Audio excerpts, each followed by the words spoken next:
Hello again. In this video, we're going to look at how we evaluate limits that have indeterminate forms of infinity minus infinity. Okay, so let's look at this example. So in this example, we're trying to evaluate this limit as x is heading towards infinity. Now notice, as x is heading towards infinity, of course, this is heading towards infinity, but so is this square root.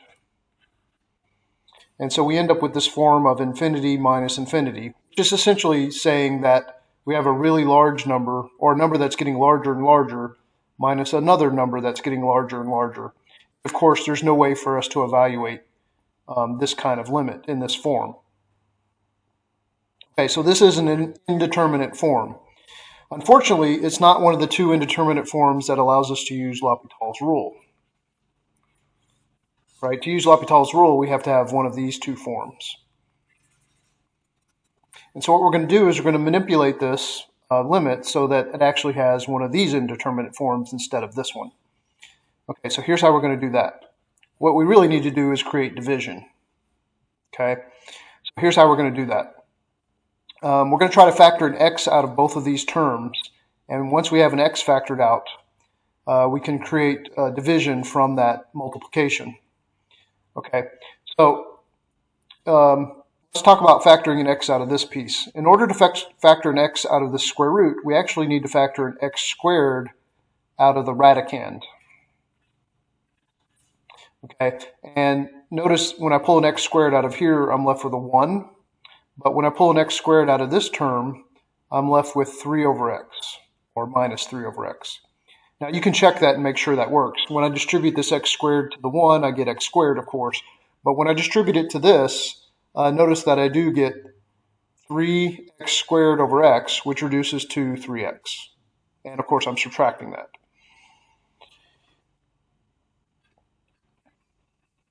Okay, now the reason I'm doing that is because then we can break this radical up. The square root of a times b is the same as the square root of a times the square root of b. So I can break this up into the square root of x squared times the square root of this 1 minus 3 over x.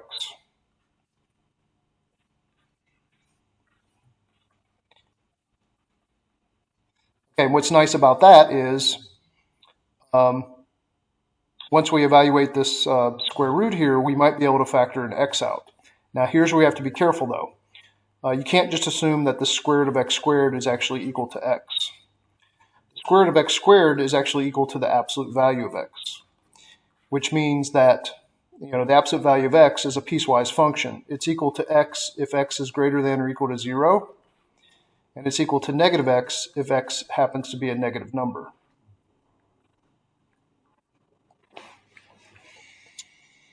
But fortunately for us, we know that x is heading towards infinity.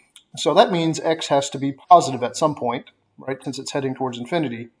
And so we know that the absolute value of x is equal to x in this particular case.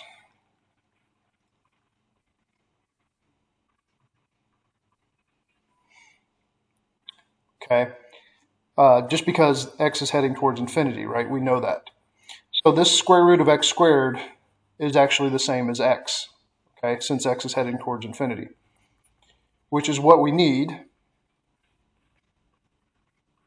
because then we can factor the x out of both of these terms here. Okay, so let's factor that x out, and that's going to leave us with a 1 here, minus this square root.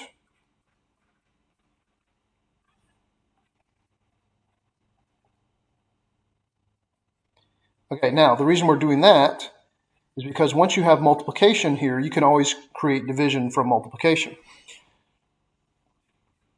So this is the same as taking 1 minus the square root and then dividing it by 1 over x. Now remember, when you divide it by a fraction, you can flip and multiply by it. So this would be the same as multiplying by x over 1, which would be the same as this piece up here. So these two are the same.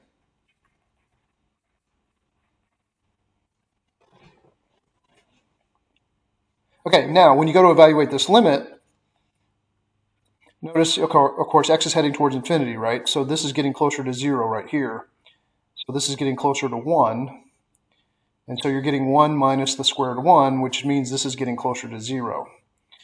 And of course, on the bottom, 1 over x is also heading towards 0 because x is just getting larger and larger.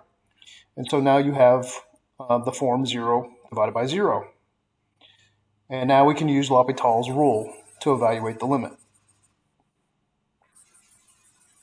Okay, now remember L'Hopital's rule says this limit here is the same as the limit of the derivative of the top function divided by the derivative of the bottom function. So let's find the derivative of the top and the bottom. Okay, so let's find the top first.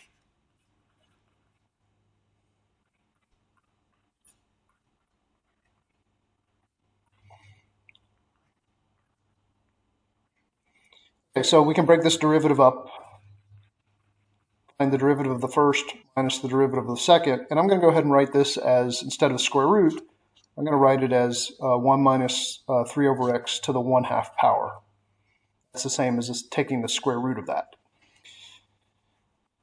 Now, notice, of course, this derivative here is 0. And the derivative of this piece, we're going to have to use the chain rule because it's a composition of two functions.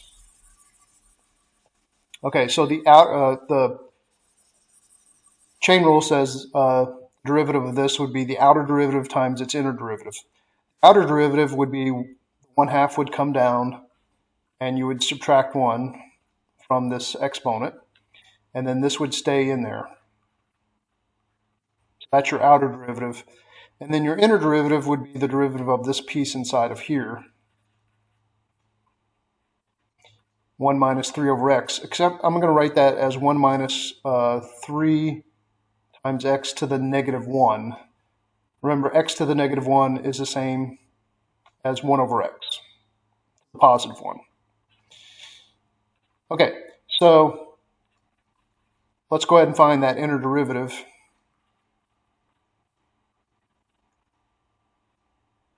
So the derivative of this would be 0 minus the derivative of this piece. Of course, to find the derivative of this piece, you just use the power rule. The negative 1 would come down in front, and you subtract 1 from the exponent, so you get x to the negative 2. Okay, so let's just clean this up a little bit. Notice this is going to be a positive 3x to the negative 2. I'm going to go ahead and move that in front and multiply it by this minus 1/2.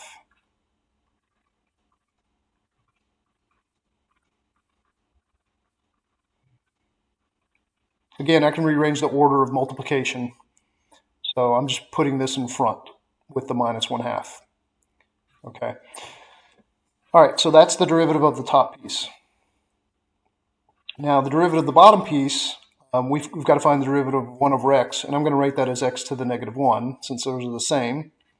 And then you use the power rule to find that derivative. So the negative 1 comes down, and you subtract 1 from the exponent, leaving you with this.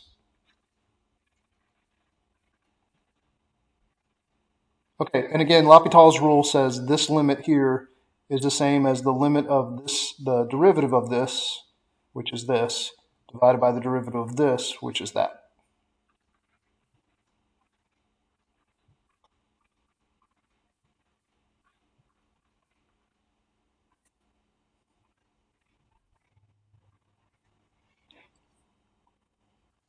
Okay, notice the x to the negative 2's cancel out.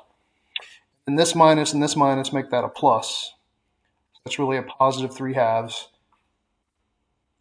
Then this right here, the negative means it can be written in the denominator, the positive 1/2 power. But then remember, the positive 1/2 power means you're taking the square root of it.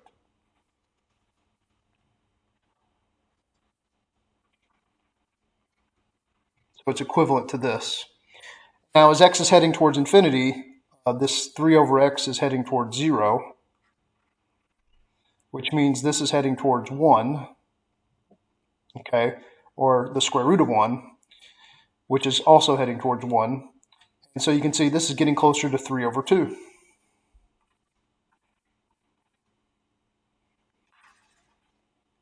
Okay, so that's the limit of this function, right? It's getting closer to 3/2. If you were to create a table and plug in larger and larger x values, and see what happens to this, you would notice that it's going to get closer to 3/2.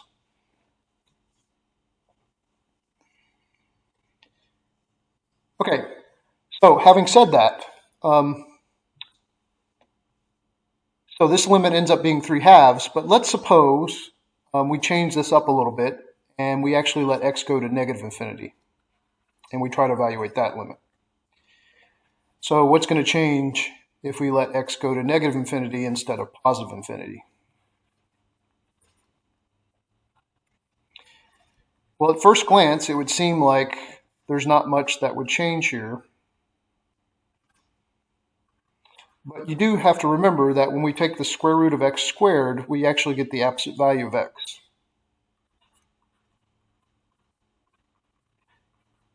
And that's a piecewise function. It's only equal to x if x happens to be greater than or equal to 0. It's actually negative x if x is actually a negative number. And if x is heading towards negative infinity, then the square root of x squared, which equals the absolute value of x, would actually be negative x, since x is going to be negative at some point, since it's heading towards negative infinity. So what you would have to change here is this square root of x squared is actually equal to negative x, not positive x. It's the opposite of x, which would make this a plus sign here. Okay, and if you continue to follow this, when you go to find the derivative, this would be a plus. And so this would be a plus. And you go to find this derivative, you pull the 1/2 down in front and subtract 1 from it, but this is still going to be a plus in front. Okay. Now the inner derivative here, that's going to be the same. You're taking the derivative of this. This is not changing signs. Okay, so this ends up being the same inner derivative, which is 3x to the negative 2, but this is a positive 1/2 in front, so that's a plus. So this 3 times x to the negative 2, all right, which is positive, is being multiplied by a positive 1/2 instead of a negative 1/2. So that's going to be a positive 3/2 times x to the negative 2. So that's going to change the sign of this and make it positive. Now on the bottom, the derivative of this will still be negative x to the negative 2. Okay, and so you can see ultimately what's going to happen is you are going to get a negative 3/2 here, right? This is going to be a negative 3 on top, because the negative times the 3/2, that's going to be a negative. And so as x heads towards negative infinity, this is going to get closer to 0, which means this square root is going to get closer to 1, which means this whole thing is going to get closer to negative 3/2, right, instead of positive 3/2. Okay, so the reason I wanted to mention that is because you do have to be very careful about whether this is heading towards negative infinity or positive infinity, because it does make a difference, right? If x heads towards negative infinity, then this limit is actually negative 3/2, and if x is heading towards positive infinity, you actually get positive 3/2. That's a subtle point that needs to be made, and it all comes from the fact that this square root of x squared, which is equal to the absolute value of x, is either x if x is positive or equal to 0, or negative x if x is negative. So that's where that change of sign is coming from. Okay, so I hope you found this video helpful. Thank you for watching. Bye-bye.